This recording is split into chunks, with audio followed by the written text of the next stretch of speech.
आप बाबा नहीं निकालते और खुद की खुशी कम हो जाएगी, शक्ति कम हो जाएगी, तो फिर ऐसे समय पे खुद ही निकल जाते हैं।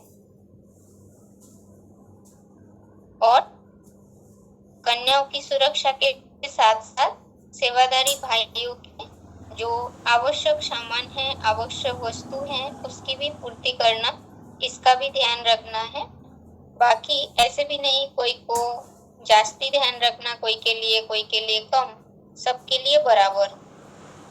और कोई माने जैसे सेवादारी भाई ढेर है और अगर कोई एक भाई के लिए बार बार सेवा के लिए बुलाना या बार बार उस भाई के बारे में पूछताछ करना, उनकी देख रेख करना, तो ऐसी बातें ठीक नहीं है। अगर ऐसी बातें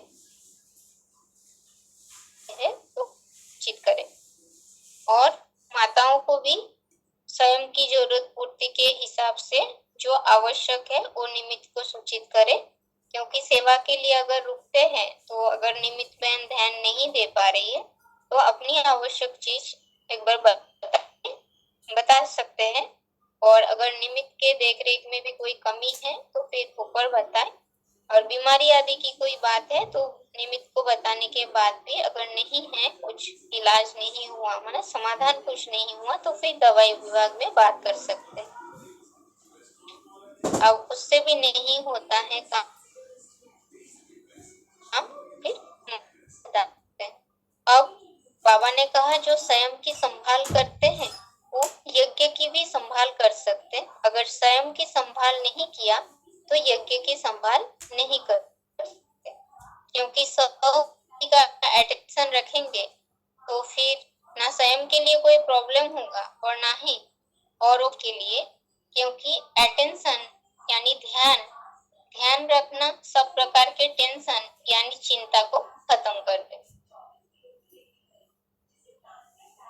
अब आगे कल जैसे एक टॉपिक समझ रहे थे कि आत्मा सो परमात्मा, तो इसमें 6-7 पॉइंट समझे थे, तो उसे एक बार फिर से रिपीट करते हैं। दुनिया में ये मान्यता है कि आत्मा ही परमात्मा है, आत्मा सो परमात्मा है। तो ये कैसे, क्या आत्मा ही परमात्मा है? अब पहला प्रूफ ये बताएंगे कि आत्मा, हम तो ज्ञान के आधार से ये समझे हैं कि आत्मा शरीर धारण करते हैं, जन्म मृत्यु के चक्र में आती है आत्मा, पर परमपिता परमात्मा तो जन्म मृत्यु के चक्र में नहीं आते। अब आत्मा ही अगर परमात्मा है तो सभी आत्माएं परमात्मा हो गए, यानी आत्मा की जो अस्तित्व है वो खत्म हो गई। जिसका मिसाल देख सकते हैं, हथेली में चुल्लू भर पानी ले लिया, अब कोई बर्तन से उठाया या सागर से ही उठाया पानी, तो सागर का अस्तित्व तो अलग और हाथ में जो चुल्लू भर पानी है उसका अस्तित्व तो अलग है। अब उस पानी को अगर हम सागर में डाल देते हैं तो उस पानी की कोई अलग से अस्तित्व नहीं रह गया। तो यहाँ भी वैसे ही अगर सभी आत्मा परमात्मा हो गए तो फिर आत्मा की अस्तित्व आज तो संसार से खत्म ही हो जानी चाहिए, पर आत्मा भी है और परमात्मा भी है, तो आत्मा सो परमात्मा कहना गलत है। इस संसार में कोई भी प्राणी मात्र, कोई भी मनुष्य मात्र अपनों को हमेशा के लिए लोप हो जाए, हमेशा के लिए नष्ट हो जाए, ऐसा कोई नहीं चाहेगा, क्योंकि सभी प्राणी स्वार्थी है। जब सभी मनुष्य आत्माएं स्वार्थी है, परमार्थी तो एक परमात्मा है, तो फिर वो सभी आत्माएं परमात्मा नहीं हो सकते। दूसरी बात, आत्मा जो है वो जन्म मृत्यु के चक्र में आती है, जिसके यादगार स्वरूप भक्ति मार्ग में जो शालिग्राम बनाते हैं, उस शालिग्राम में बंधन दिखाते हैं, धागे से बांधते हैं शालिग्राम को। जब पूजा कर तो शालिग्राम में बंधन दिखाया जाता है, और जो परमात्मा है, आत्मा के पिता शिव, तो उनके यादगार में शिवलिंग दिखाई जाती है। तो ये जो शिवलिंग है तो उसमें कोई बंधन बंधन नहीं है। तो आत्मा अलग और परमात्मा अलग है। आत्मा सो परमात्मा नहीं। अब अगर आत्मा ही परमात्मा होते तो फिर ये क्यों कहते आत्मा और परमात्मा अलग रहे बहुकाल। सुंदर मेला कर दिया जब सद्गुरु मिला दलाल। तो आत्मा इस सृष्टि पर परमधाम से आकर पाठ बजाते रहते हैं। जब पाठ बजाती है उस वक्त जो परमपिता परमात्मा शिव है वो तो परमधाम में विद्यमान होते हैं। सिर्फ संगम में ही इस सृष्टि पर आते हैं। पूरे 5000 वर्ष के ड्रामा में तो इस सृष्टि पर पाठ नहीं बजाते। तो संगम में वो परमपिता शिव जब साकार सृष्टि पर आते हैं और जिस रथ में प्रवेश करते हैं तो तब ही आत्मा के साथ परमात्मा की मिलन होगी। तो यही कहा कि आत्मा और परमात्मा अलग रहे। तो अस्तित्व अगर एक ही है, आत्मा सो परमात्मा ही होते, तो अलग रहने की बात नहीं है। और फिर बाद में सुंदर मिलन मेला मनाने की भी जरूरत नहीं। आगे ये कहा जाता है कि पाप आत्मा, पुण्य आत्मा, महात्मा, देवात्मा, तो ये जो भी टाइटल है ये सब आत्माओं में लगाया जाता है, आत्माओं के लिए कहते हैं। पर कभी ऐसे तो नहीं कहते कि परमात्मा को पुण्य परमात्मा है या महान परमात्मा है या पाप परमात्मा है। ऐसे नहीं, पुण्य या महान कर्तव्य आदि परमात्मा के लिए नहीं लगाया जाता। क्योंकि गीता में जो कहा है ना, परमात्मा जो है वो ना किसी के पाप को लेता है ना ही किसी के पुण्य को लेता है। तो पाप पुण्य से परे है। परंतु जो आत्माएं हैं वो पाप पुण्य के लेप छेप में आते, यानी शरीर के द्वारा जब कर्तव्य करते हैं, कर्म करते हैं, तो उसके लेप छेप उसमें लगते हैं। ये चौथे अध्याय का 14 नंबर श्लोक इस प्रसंग में है कि परमात्मा निर्लेप है और आत्माएं जो है उनमें लेप छेप लगता है। अध्याय 4 का श्लोक नंबर 14। और साथ में आगे है, जैसे शंकराचार्य ने आत्मा सो परमात्मा कह दिया और माधवाचार्य ने एको ब्रह्मो द्वितीय नास्ति, वो ब्रह्म को माना, एक दूसरे का अस्तित्व नहीं। तो माना अलग अलग कहा। और शंकराचार्य ने मिक्स कर दिया। तो ऐसी बात तो है नहीं। आत्मा सो परमात्मा की जो बात है वो सभी के लिए नहीं कह सकते, वो एक का ही गायन है। अब आत्मा जो पहले समझे कि आत्मा शालिग्राम का रूप है, शालिग्राम आत्मा की रूप शालिग्राम के रूप में दिखाते हैं और शालिग्राम को छोटा दिखाया जाता है। क्यों? क्योंकि आत्मा जो है वो छोटा काम करती और परमात्मा जो शिव है वो सृष्टि पर आकर बड़ा कर्तव्य करके दिखाते। तो जो बड़ा कर्तव्य किया उसके यादगार है शिवलिंग। तो शालिग्राम छोटा और शिवलिंग बड़ा, तो दोनों के अस्तित्व अलग अलग। तो आत्मा सो परमात्मा कहना गलत। और जो परमात्मा है उनके लिए कहा जाता है, उन्हें परात्पर भी कहा जाता है। और ऊंचा तेरा नाम धाम काम ये भी कहते हैं। तो ऊंच व्यक्ति के फर्नीचर भी ऊंचा होता है। तो जो परमात्मा है वो तो ऊंच धाम का रहने वाला है, तो इस सृष्टि पे तो नहीं है। सृष्टि पे सिर्फ संगम में आते हैं। तो जब गीता में 15वें अध्याय का 6वां श्लोक जो समझे हैं कि जहाँ सूरज चांद सितारों की रोशनी नहीं पहुँचता वो मेरा परे परा धाम है, ऊंचा धाम है, तो वो तो वहाँ का रहने वाला है। फिर आत्मा भी वहाँ का ही रहता है, पर सृष्टि पे आके शरीर धारण करके पाठ जब बजाते तब तो पिता जो है वो परम धाम के निवासी सिर्फ संगम में ही आते हैं। तो उस स्थान से इस सृष्टि पर आते हैं। तो आत्मा सो परमात्मा कहना ये गलत है। आत्मा सो परमात्मा अगर होते तो अनेकों के आगे माथा क्यों टेके।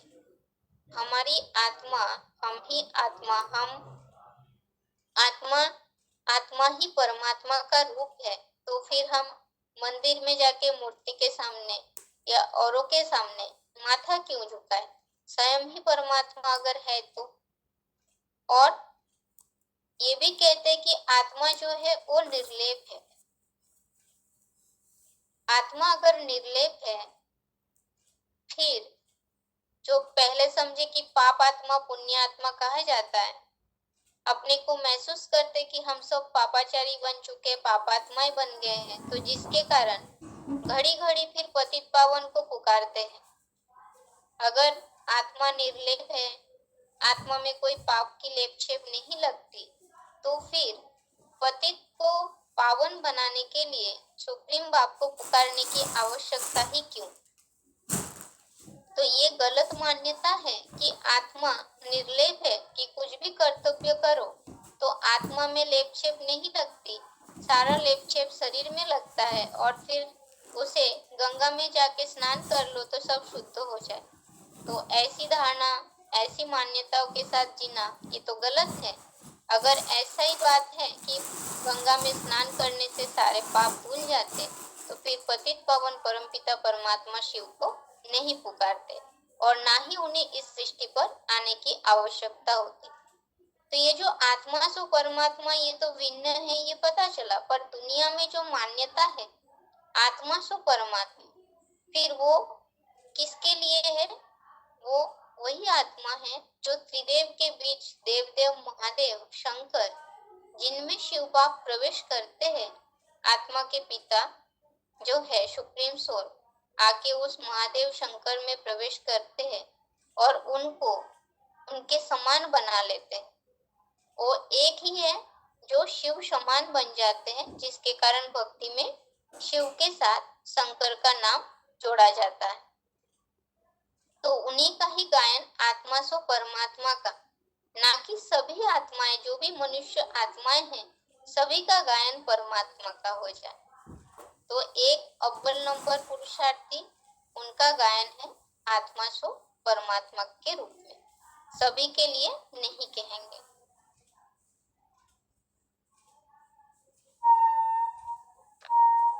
अब आगे जैसे कल 2-3 प्रश्न समझे थे, मैंने जैसे पूछते हैं कि आत्मा भ्रुकुटी में ही निवास करती है, शरीर के और ऑर्गन में नहीं, उसके लिए अंगुली काटने का मिसाल वो समझे थे, और पत्थर फेंकते हैं उसका मिसाल समझे थे, और आत्मा फिर शरीर में से निकलती कहाँ से है, तो ये भी समझे थे कि अगर कर्म ऊंच किया शरीर के द्वारा तो फिर ऊंचे ऑर्गन से निकलती है, और निष्कृष्ट कर्म किए हैं तो फिर नीचे ऑर्गन से निकलती है। और जैसे इस आश्रम के प्रति धारणा है, बाहर के अज्ञानी लोग ज्ञान सुनना इसलिए नहीं चाहते कि घर घाट छोड़ना पड़ेगा, या तो फिर इस आश्रम में भाई बहन बनाते हैं। तो इसके लिए जैसे शास्त्र में दिखाया कि गृहस्थी को आकर के कृष्ण ने ज्ञान सुनाया, और मंदिर में भी जाकर के हम यही मूर्ति के सामने जाके यही कहते हैं, तुम माता पिता हम बालक तेरे, तुम्हारी कृपा से शुभ बने रहे। तो जब वो माता पिता हो गए और हम सब आपस में बालक हो गए, तो भाई बहन ही मान रहे हैं।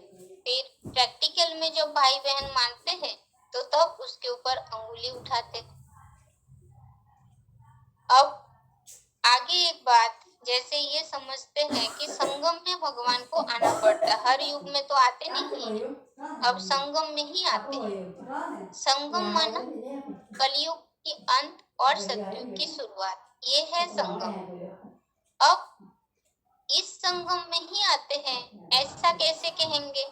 और युगों की भी तो संगम होती है, जैसे सतयुग और त्रेता के संगम, त्रेता और द्वापर के संगम, द्वापर और कली के संगम, और कलयुग और सतयुग के संगम। तो इसमें और युगों के संगम में वो भी तो संगम है, संगम माना ही मेल है। अब उस संगम में क्यों नहीं आते हैं? उसका कारण यही है कि सभी आत्माएं, जैसे सतयुग सतयुग में जो देवात्माएं हैं वो आत्माएं भी नीचे उतरती हैं। त्रेता में भी आत्माएं नीचे उतरती है, द्वापर में भी आत्माएं नीचे गिरती है। तो ये सत्य, त्रेता, द्वापर और कलयुग, तो ये चारों युगों में जो संगम है उसमें आत्माओं की कला घटती कला होती है, यानी नीचे उतरती जाती है आत्मा। तो जिसके कारण वहां परमात्मा बाप या भगवान नहीं आते, सिर्फ कलयुग के अंत में आके सबके उत्थान करते, उद्धार करते हैं, जिसके आधार से परिवर्तित होती है फिर नई सृष्टि। अब आगे एडवांस कोर्स जो त्रिमूर्ति समझ रहे थे, तो त्रिमूर्ति में चित्र का परिचय समझे थे। अब कल ये समझ रहे थे कि बाबा ने जो कहा है कि ये त्रिमूर्ति आदि का चित्र यथार्थ रीति नहीं है, यह तो सब अर्थ रहित चित्र है।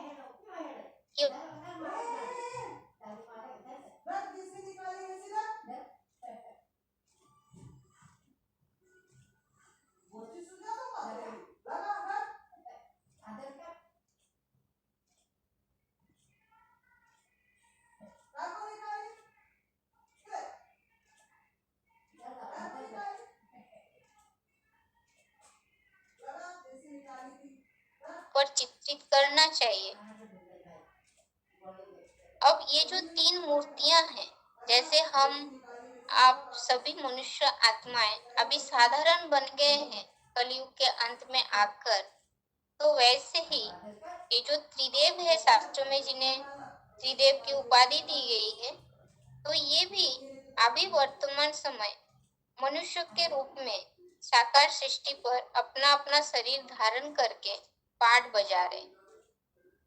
तो मुरली में ये पॉइंट आया है कि ब्रह्मा, विष्णु, शंकर को भी अपना शरीर है। ब्रह्मा, विष्णु, शंकर को अपना शरीर है, परंतु जो सुप्रीम आत्मा है, तो सुप्रीम तब कहेंगे जब जन्म मरण के चक्र से रहित हो।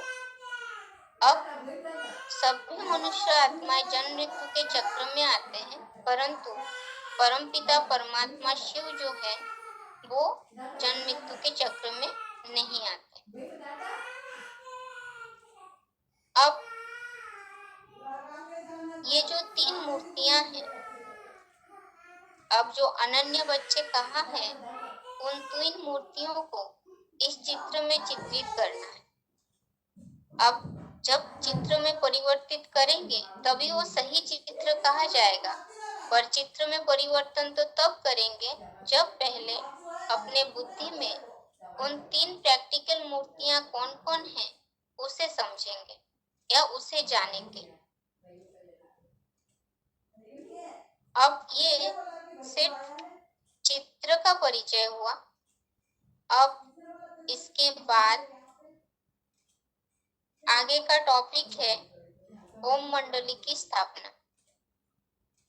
अब ये जो त्रिमूर्ति की चित्र, अब हमने ये समझा है कि पुरुषोत्तम संगम युग जो हीरे तुल्य युग है, उस युग में परमपिता परमात्मा शिव साकार सृष्टि पे आते हैं और आके अपने मुकर्रर रथ में प्रवेश करते हैं और प्रवेश करके कर्तव्य करते हैं। अब कौन सी रथ में प्रवेश करेंगे, तो उसके लिए बाबा ने कहा है कि बाप का जो रथ है वो परमानेंट है। दो प्रकार के रथ की जिक्र आई है, एक तो परमानेंट रथ और एक टेम्पररी रथ। तो दो रथ में, यहाँ पर चित्र में जो त्रिदेव है तो उसमें ब्रह्मा, विष्णु और महेश है। तो उसमें जो ब्रह्मा का रथ है तो वो टेम्पोररी है, और जो शंकर का रथ दिखाया गया वो परमानेंट है। और उस प्रसंग में मुरली में आया है कि यह अनादि रथ है जिसमें बाप प्रवेश करते, या तो ये भी कहा है कि मैं तो एक ही बार एक ही तन में आता हूँ। अब एक ही बार एक ही तन में आता हूँ का अर्थ क्या है, एक तन में आता हूँ ऐसी बात तो है नहीं। शिव बाप ब्रह्मा के तन में भी प्रवेश किए, माता के तन में भी प्रवेश किए, आदि में भागीदार के तन में भी प्रवेश किए। फिर इतने तन में प्रवेश करने के बावजूद भी यहाँ पर मुरली में ये पॉइंट आया कि मैं तो एक ही बार एक ही तन में आता हूँ। अब एक ही बार एक ही तन में आता हूँ। जो मुकर्रर रथ है, मुकर्रर तन है, उस तन में आने की बात है। और बाप के रूप में, मुकर्रर रूप में, बाप के रूप में एक ही बार एक ही तन में आते हैं। यानी आदि में भी वो मुकर्रर रथ में प्रवेश करके पिता के रूप में कर्तव्य किया। वही तनधारी आत्मा दोबारा जन्म लेकर के आते हैं। जब दोबारा जन्म लेकर के आते हैं तब भी उनके द्वारा पिता का ही पाठ चलता है। तो वो मुकर्रर रहते हैं, तो एक ही बार प्रवेश किया। और वही है सदाशिव ज्योति के परमानेंट रथ। और जब मुकर्रर रथ कहा, परमानेंट रथ कहा, तो उस परमानेंट रथ में सदाशिव ज्योति प्रवेश करते हैं और करके अपना कर्तव्य करते हैं। और उस रथ के द्वारा ही हम बच्चे उस शिव ज्योति को पहचान सकते हैं। अब निराकार जो है वो तो साकार के बगैर कोई कर्तव्य कर ही नहीं सकते, तो साकार में आना पड़ता है। अब उस साकार के द्वारा ही शिव पिता को हम जान पाते हैं। और बाबा ने कहा कि बाप कहते हैं तुम मेरे को जानने से मेरे द्वारा सब कुछ जान जावेंगे।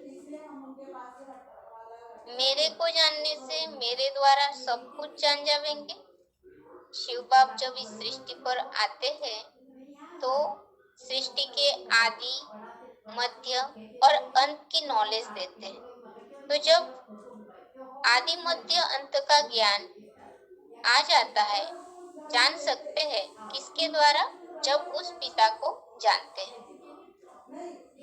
बाबा ने ये कहा है कि जैसे कोई बीज है, जब हम बीज को हथेली पे रखकर देखते हैं तो उसके आधार से, बीज देखने मात्र से ही वृक्ष की सब कुछ नॉलेज हो जाती है कि ये कड़वा है, बीज कड़वा है, तो फिर वो वृक्ष, डाल, टलिया, टहनियाँ, पत्ते सब कुछ कड़वे होंगे। तो इसी तरह जब बीज, सृष्टि वृक्ष के जो बीज है बाप, उस बाप को जब जान लिए या पहचान लेंगे तो उसके द्वारा सृष्टि के आदि, मध्य, अंत का ज्ञान भी हम जान सकते हैं। और वो जो पिता है, उस पिता के द्वारा ही, यानी जो मुकर्रर रथ की बात चल रही है, तो उस मुकर्रर रथ के द्वारा ही ये जो अविनाशी अश्वमेध रुद्र यज्ञ है, राष्ट्र अश्वमेध अविनाशी रुद्र यज्ञ, तो इसकी शुरुआत उस पिता के द्वारा ही हुई है। तो पहले तो चित्र के परिचय के संबंध में समझे हैं।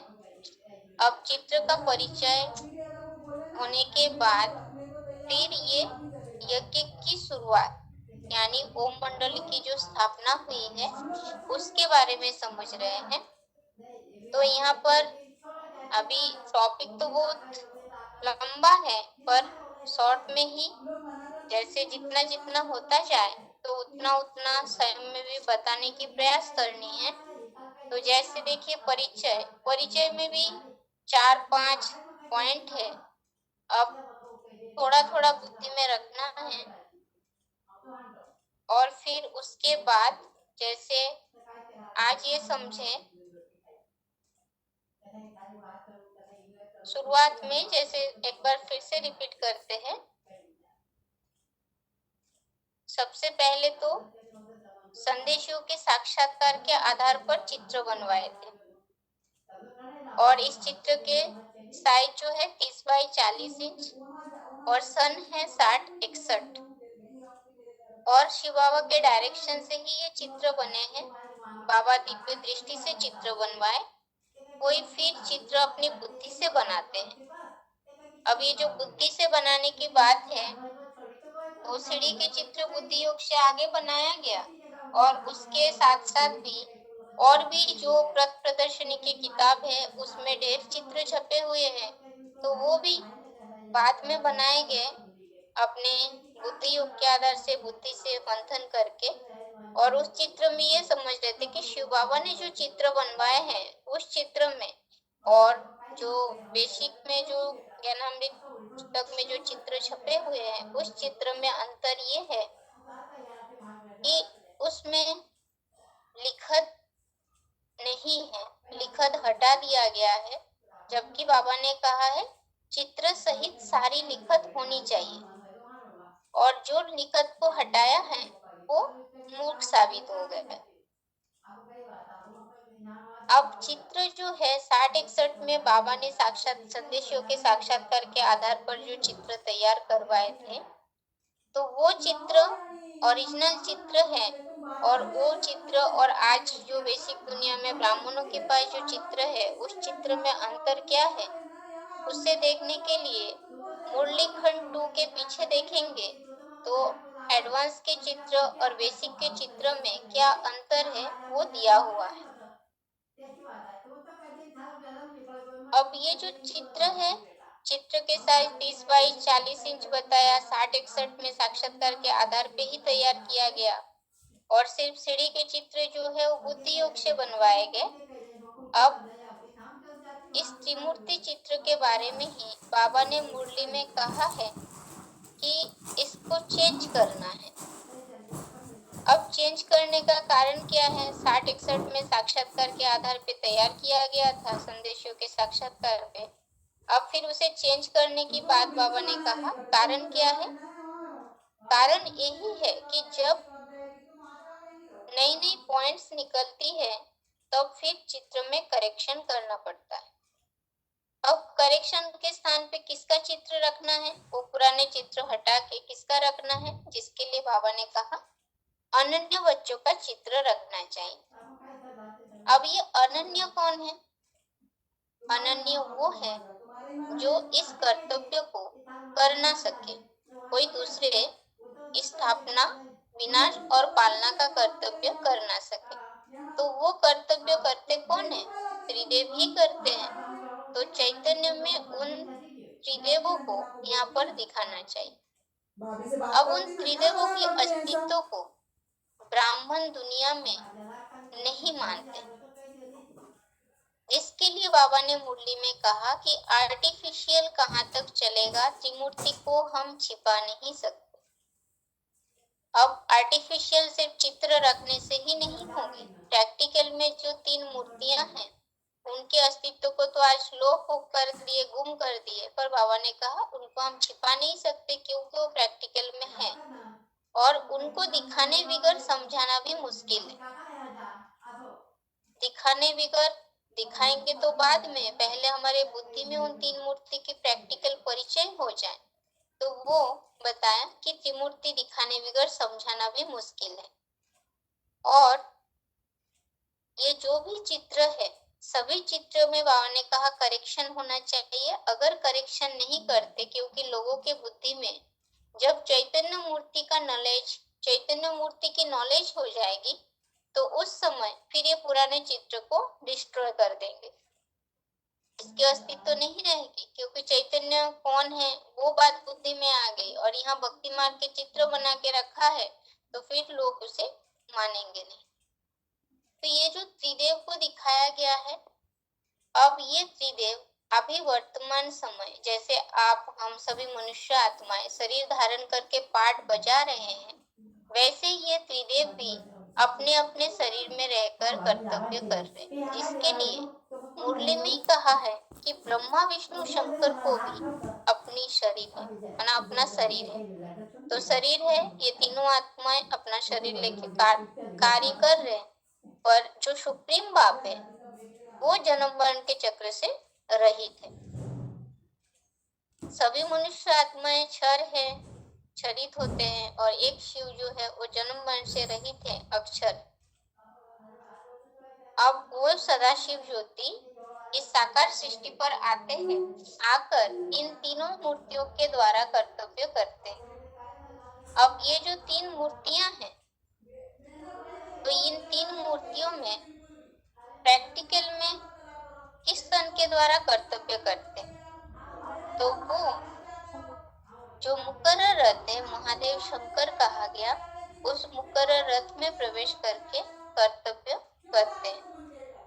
जो बताया बाबा ने कि मैं एक ही बार एक ही तन में आता हूँ, तो एक ही बार एक ही तन में आने के बाद अर्थात जो मुकर्रर रथ है उस तन में यज्ञ के आदि में भी पिता के रूप में पाठ बजाया और फिर वही आत्मा दोबारा जन्म लेकर के आते हैं, तो अंत में भी वही मुकर्रर रथ है, उस तन के द्वारा बाप टीचर सदगुरु का कर्तव्य चलता है। और उस तन के द्वारा ही हम उन्हें पहचान सकते हैं, शिव बाप को जान सकते हैं, क्योंकि साकार शरीर का आधार लिए बिगर निराकार बाप कोई कर्तव्य कर नहीं सकते। तो जिस शरीर का आधार लिया है वो तन बाप का परमानेंट रथ, मुकर्रर रथ। और बाबा ने मुरली में ये भी कहा है कि तुम मेरे को जानने से मेरे द्वारा सब कुछ जान जाओगे। अब वो सृष्टि वृक्ष के बीज है, और जब वृक्ष के बीज को हम पहचान लेंगे तो उसके आधार से सारे सृष्टि के नॉलेज, जो सृष्टि की आदि मध्य अंत का ज्ञान है, वो हम जान सकते हैं। तो वही पिता है महादेव शंकर, जो मुकर्रर रथ, उस रथ के द्वारा ही 1936-37 से इस रुद्र यज्ञ की स्थापना हुई है। अब यहाँ तक शॉर्ट में ही सभी को बताना आ जाए, तो उसके लिए सभी अगर खुद से बोलने की प्रयास करेंगे तो थोड़ा थोड़ा बोलना आ जाएगा। और इसमें इस बात का ध्यान रखना है कि जैसे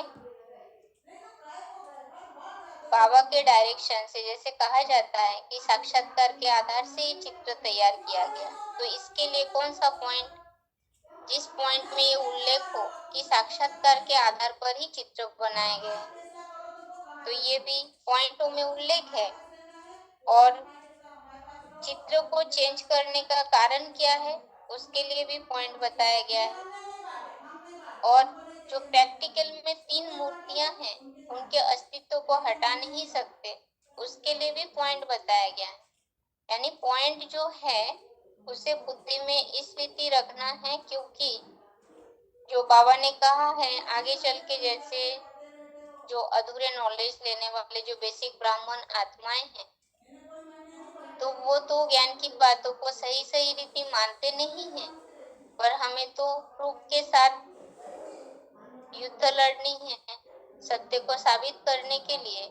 तो उनके द्वारा ही छपाई गई जो मुरली है, उस मुरली में ही जो बाबा ने प्रूफ दिए हैं, उन प्रूफों को बुद्धि में रखना है। तो पूरा पॉइंट एक्यूरेट याद ना भी रहे, उसके सार जो है, भावार्थ जो है, उतनी बात तो बुद्धि में रखनी कि समय पे इतना बता सके कि बाबा ने मुरली में इसके लिए ऐसे कहा। तो यहाँ पर एक जो पॉइंट है, जैसे मैं तो एक ही बार एक ही तन में आता हूँ, या यहाँ पर एक पॉइंट है कि बाबा का यह रथ है परमानेंट। तो यहाँ पर जैसे सर्वव्यापी कह देते हैं, पर यहाँ तो बताया है कि एक ही बार एक ही तन में आता हूँ, एक व्यापी जो मुकर्रर रथ है उस ओर इशारा किया गया है। तो ये बात भी बुद्धि में रखो। तो इस तरह जो प्रसंग, जिस प्रसंग के अनुसार जो पॉइंट है, मोटे रूप में उसे बुद्धि में रखने की प्रयास करनी। कल तो टेस्ट है,